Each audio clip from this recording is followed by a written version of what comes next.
Hi friends, YouTube ಚಾನಲ್ಗೆ ಸ್ವಾಗತ. ಮುಂದಿನ ಆಸೆ ಸಂಚಿಕೆ ಏನಾಗುತ್ತೆ ಅಂತ ನೋಡೋಣ ಬನ್ನಿ. ಶುರುವಿನಲ್ಲಿ ರೋಹಿಣಿ ಕ್ರಿಶ್ ಬರ್ಡೇ ಮಾಡಬೇಕು ಅಂತ ಹೇಳ್ಬಿಟ್ಟು ಬಟ್ಟೆ ಎಲ್ಲ ತೊಗೊಂಡು ಸೀದಾ ಮನೆಗೆ ಹೋಗ್ತಾಳೆ. ಮನೆಗೆ ಹೋಗಿ ಕೃಷ್ಣ ರೆಡಿ ಮಾಡಿಬಿಟ್ಟು ಎಲ್ಲ ಫುಲ್ ಡೆಕೋರೇಷನ್ ಮಾಡಿ ಬರ್ತ್ಡೇ ಮಾಡಬೇಕು ಅಂತ ಹೇಳ್ಬಿಟ್ಟು ಖುಷಿಯಾಗಿರ್ತಾಳೆ. ನೋಡು ಕ್ರಿಶ್, ನಾನು ಇನ್ಮೇಲೆ ಈ ಥರನೇ ನಿನಗೆ ಸೆಲೆಬ್ರೇಷನ್ ಮಾಡ್ತಾ ಇರ್ತೀನಿ, ನಾನು ನಿನ್ನ ಅಮ್ಮ ಅಲ್ವಾ ಅಂತ ಹೇಳಿದಾಗ ಕ್ರಿಶ್ಗೆ ತುಂಬಾ ಖುಷಿ ಆಗುತ್ತೆ. ಈ ಕಡೆ ಕ್ರಿಶ್ ಅಜ್ಜಿ ಕೂಡ ಕ್ರಿಶ್ ಈಗ ಎಲ್ಲ ಬಟ್ಟೆ ಎಲ್ಲ ಹಾಕ್ಕೊಂಡಿದ್ದಾಯ್ತಲ್ವ, ಬಾ ಕೇಕ್ ಕಟ್ ಮಾಡೋಣ ಅಂತ ಹೇಳ್ಬಿಟ್ಟು ಹೇಳಿ ಇನ್ನೇನು ಕೇಕ್ ಕಟ್ ಮಾಡೋಕ್ಕೆ ಹೋಗಬೇಕು ಅನ್ನುವಾಗಲೇ ಎಲ್ಲರೂ ಕೂಡ ಬರ್ತಾ ಇರ್ತಾರೆ ಮನೆಗೆ. ಇನ್ನೇನು ಕಟ್ ಮಾಡಬೇಕು ಅಂತ ಹೇಳುವಾಗಲೇ ಒಂದು ಕಾರ್ ಬಂದು ನಿಂತ್ಕೊಳ್ಳುತ್ತೆ. ಯಾರು ಅಂತ ನೋಡಿದಾಗ ಈ ಕಡೆ ಮೀನಾ ಮತ್ತು ಸೂರ್ಯ ಇಬ್ಬರು ಕೂಡ ಬರ್ತಾರೆ. ಅದನ್ನು ನೋಡಿ ಶಾಕ್ ಆಗಿ ಈ ಕಡೆ ರೋಹಿಣಿ ಬಚ್ಚಿಕೊಳ್ತಾಳೆ. ಕ್ರಿಶ್ ಈ ರೋಹಿಣಿ ಎಲ್ಲಿ ಬಚ್ಚಿಕೊಂಡಿದ್ದಾಳೋ ಆ ಕಡೆ ನೋಡ್ತಾನೆ ಇರ್ತಾನೆ. ಹಾಯ್ ಕ್ರಿಶ್, ಹೇಗಿದೆಯಾ, ಹ್ಯಾಪಿ ಬರ್ತ್ಡೇ ಅಂತ ಹೇಳ್ಬಿಟ್ಟು ವಿಶ್ ಮಾಡ್ತಾರೆ ಇರ್ತಾರೆ ಇಬ್ಬರು ಕೂಡ. ಬಟ್ಟೆ ತಂದುಬಿಟ್ಟು ಕ್ರಿಶ್ ನಿನಗೋಸ್ಕರ ನಾನು ಬಟ್ಟೆ ತಂದಿದ್ದೀನಿ ಅಂತ ಹೇಳ್ಬಿಟ್ಟು ಈ ಕಡೆ ಮೀನಾ ಸೂರ್ಯ ಇಬ್ಬರು ಕೂಡ ಕೊಡ್ತಾರೆ. ಅಜ್ಜಿ ತಗೊಳ್ಳಿ ಅಂತ ಹೇಳಿ ಅವ್ರ ಅಜ್ಜಿ ಕೈಯಲ್ಲಿ ಕೊಟ್ಟಾಗ ಈ ಕಡೆ ತುಂಬಾ ಶಾಕಲ್ಲಿರ್ತಾಳೆ ಅವ್ರ ಅಜ್ಜಿ. ಬಾರಮ್ಮ ಮೀನಾ ಸೂರ್ಯ ಬನ್ನಿ ಒಳಗಡೆ ಅಂತ ಹೇಳಿ ಒಳಗಡೆ ಕರೆದಾಗ, ಹಾಯ್ ಕ್ರಿಶ್, ಮತ್ತು ಹೇಗಿದೆಯಾ, ಏನು ಬರ್ತ್ಡೇ ಸೆಲೆಬ್ರೇಷನ್ ಮಾಡ್ಕೋತಾ ಇದೆಯಾ ನಿಮ್ಮ ಅಂತ ಹೇಳುವಾಗ ಸರಿ ಬನ್ನಿ ಎಲ್ಲರೂ ಕೇಕ್ ಕಟ್ ಮಾಡೋಣ ಅಂತ ಹೇಳಿ ಹೇಳ್ತಾ ಇರ್ತಾರೆ. ಈ ಕಡೆ ಕ್ರಿಶ್ ಅಜ್ಜಿ ಅಮ್ಮ ಅಂತ ಹೇಳಿದಾಗ ಅವನು ಏನಿದು ಕ್ರಿಶ್ ಈ ಥರ ಹೇಳ್ತಾ ಇದ್ದಾನೆ ಅಂದಾಗ, ಇನ್ನೇನಮ್ಮ ಬರ್ತ್ಡೇ ಮಾಡ್ಕೋತಾ ಇದ್ದಾನಲ್ಲ ಅವ್ರ ಅಮ್ಮ ನೆನಪಾಗಿದ್ದಾರೆ ಅಂತ ಹೇಳ್ತಾರೆ. ಇನ್ನೊಂದು ಸಲ ಅಜ್ಜಿ ಅತ್ತೆ ಅಂತ ಹೇಳುವಾಗ ಈ ಕಡೆ ತುಂಬಾ ಶಾಕಲ್ಲಿ ನೋಡ್ತಾ ಇರ್ತಾರೆ. ನೋಡಿ ಕ್ರಿಶ್ ಸೂರ್ಯ ಹೇಳ್ತಾನೆ, ಅಮ್ಮ ಸ್ವಲ್ಪ ನಿಮ್ಮ ಜೊತೆ ಮಾತಾಡಬೇಕು ಬನ್ನಿ ಅಂತ ಹೇಳಿ ಇಬ್ಬರೂ ಕರ್ಕೊಂಡು ಈ ಸೂರ್ಯ ಮತ್ತು ಮೀನಾ ಕೃಷ್ಣ ಮತ್ತು ಅವ್ರ ಅಜ್ಜಿನ ಕರ್ಕೊಂಡು ಹೊರಗಡೆ ಹೋಗ್ತಾರೆ. ಹೊರಗಡೆ ಹೋಗ್ಬಿಟ್ಟು, ಅಲ್ಲಮ್ಮ ಈ ಟೈಮಲ್ಲೂ ನಿಮ್ಮ ಮಗಳು ಬರಲ್ಲ ಅಂತ ಅಂದರೆ ಹೇಗೆ, ಫೋನ್ ಮಾಡಿಕೊಡಿ ನಾನು ಮಾತಾಡ್ತೀನಿ ಅಂತ ಹೇಳಿದಾಗ, ನೋಡಪ್ಪ ಬೇಡ ಅವಳು ತುಂಬ ಕೆಲಸದಲ್ಲಿ ಬ್ಯುಸಿ ಇರ್ತಾಳೆ ಅಂದರೆ, ಅಲ್ಲಮ್ಮ ಅವತ್ತು ಆಕ್ಸಿಡೆಂಟ್ ಆದಾಗಲೂ ಬರಲಿಲ್ಲ, ಈ ಟೈಮಲ್ಲಾದರೂ ಬರಬೇಕಲ್ವ, ನಾನು ಫೋನ್ ಮಾಡಿಕೊಡಿ ಅಂತ ಹೇಳಿ ತುಂಬಾ ಫೋರ್ಸ್ ಮಾಡ್ತಾ ಇರ್ತಾಳೆ. ಈ ಕಡೆ ರೋಹಿಣಿ ಹಿಂದ್ಗಡೆ ಬಾಗಿಲಿಂದ ಬಂದು ಈ ಕಡೆ ನಿಂತ್ಕೊಂಡಿರ್ತಾಳೆ. ಸೈಡಲ್ಲಿ ನಿಂತ್ಕೊಂಡಿರುವಾಗ ಎಲ್ಲ ಕೇಳಿಸ್ಕೊತಾ ಇರ್ತಾಳೆ. ನೋಡಿ ಮೀನಾ ಹೇಳ್ತಾಳೆ, ನೋಡಿ ಅಮ್ಮ ಇಷ್ಟು ದಿನ ಆಯಿತು, ಒಂದಿನ ಬರಲಿಲ್ಲ 2 ದಿನ ಬರಲಿಲ್ಲ ಅಂದರೆ ಈ ಕಡೆ ಮಗುನ ನೋಡ್ಕೊಂಡಿಲ್ಲ ಅಂತಂದರೆ ಆ ದುಡ್ದುಬಿಟ್ಟು ಏನು ಸಾರ್ಥಕ ಹೇಳಿ. ಈ ಕಡೆ ಮಗುನೂ ನೋಡೋಕೆ ಬರ್ತಾ ಇಲ್ಲ, ಪಾಪ ಅತ್ತೆ ಅಂತ ಹೇಳ್ಬಿಟ್ಟು ತುಂಬಾ ಅವನು ಕನ್ವರ್ಸ್ತಾ ಇದ್ದಾನೆ.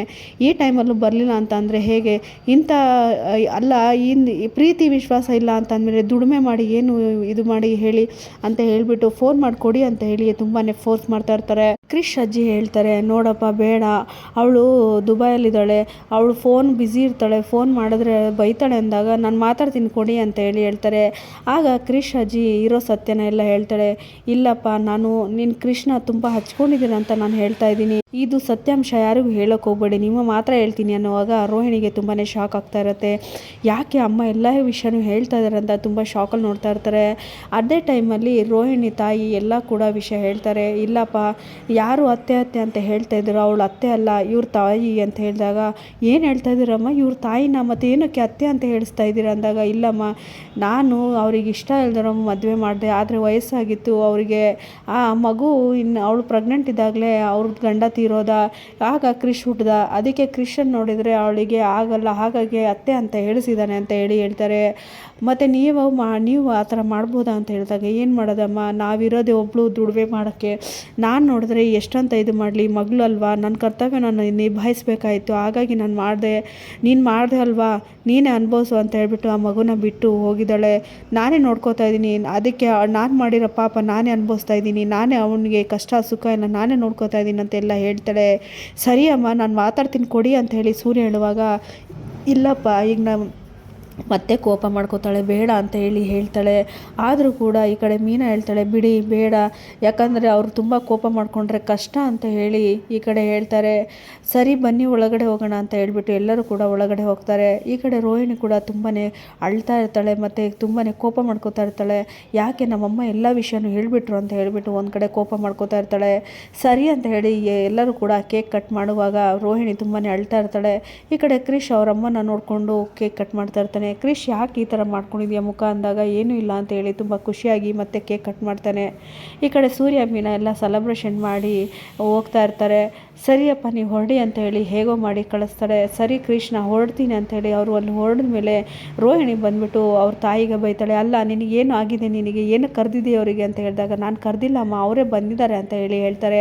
ಹೇಗೆ ಬರೋಕ್ಕೆ ಸಾಧ್ಯ ಅವರು ಅಂದಾಗ, ಇಲ್ಲಮ್ಮ ಕೃಷ್ ಮೇಲೆ ತುಂಬ ಅವರು ಪ್ರೀತಿ ಇದೆ, ಹಾಗಾಗಿ ಅವ್ರು ಬಂದಿದ್ದಾರೆ, ನಾನು ಕರೆದಿಲ್ಲ ಅಂತ ಅಂದಾಗ, ಇನ್ಮೇಲೆ ಅವ್ರು ಇಲ್ಲಿ ಬರೋಂಗಿಲ್ಲ, ನೀನು ಅವ್ರ ಜೊತೆ ಮಾತಾಡೋಂಗಿಲ್ಲ ಅಂತ ಹೇಳ್ಬಿಟ್ಟು ಬೈತಾ ಇರ್ತಾರೆ.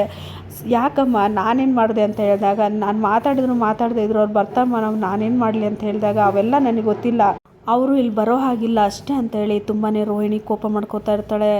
ನೋಡೋಣ ಮುಂದಿನ ಸಂಚಿಕೆಯಲ್ಲಿ ಏನಾಗುತ್ತೆ ಅಂತ ಹೇಳಿ ನಾನು ತಿಳಿಸ್ತೀನಿ ಫ್ರೆಂಡ್ಸ್. ಎಲ್ಲರಿಗೂ ಧನ್ಯವಾದಗಳು.